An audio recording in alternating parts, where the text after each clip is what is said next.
తిరుమల శ్రీవారిని దర్శించుకోవడానికి నిత్యం వేలాది మంది భక్తులు తరలివస్తుంటారు. టీటీడీ భక్తులకు శ్రీవాణి పేరుతో దర్శన టికెట్లు జారీ చేసిన సంగతి తెలిసిందే. అయితే విశాఖపట్నానికి చెందిన భక్తులకు ఓ సమస్య వచ్చింది. సాగర తీర నగరం నుంచి వస్తున్న విమాన టైమింగ్ తో ఇబ్బంది పడుతున్నారు. తిరుపతి విమానాశ్రయంలో శ్రీవారి టికెట్లు అందుబాటులో ఉన్నాయి. టీటీడీ ప్రత్యేక కౌంటర్ ద్వారా విక్రయిస్తున్నారు. ప్రతిరోజు 200 టికెట్లు మాత్రమే ఇస్తారు. ఉదయం 8 గంటలకు కౌంటర్ తెరుస్తారు. విమానంలో వచ్చిన ప్రయాణికులకి మాత్రమే టికెట్లు ఇస్తారు. దర్శన టికెట్ కోసం బోర్డింగ్ పాస్ ఇంకా గుర్తింపు కార్డు చూపించాలి. 10,000 శ్రీవాణి ట్రస్ట్ కి విరాళంతో పాటుగా 500 టికెట్ ధర చెల్లించాలి. తిరుమలలో గది కూడా కేటాయిస్తారు. తిరుమల శ్రీవాణి దర్శన టికెట్లు ఉదయం 9 గంటలకే అయిపోతున్నాయని చెప్తున్నారు. ఆ తర్వాత విమానాల్లో వచ్చిన వారికి టికెట్లు దొరకడం లేదు. ప్రతిరోజు ఉదయం 8:30 గంటల్లోపు హైదరాబాద్ నుంచి 5 విమానాలు వస్తున్నాయి.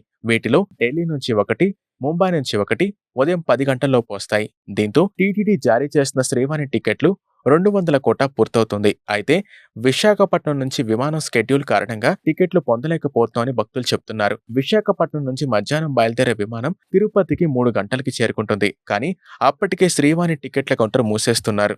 విశాఖపట్నం నుంచి వచ్చే భక్తులకు టికెట్లు లభించడం లేదు.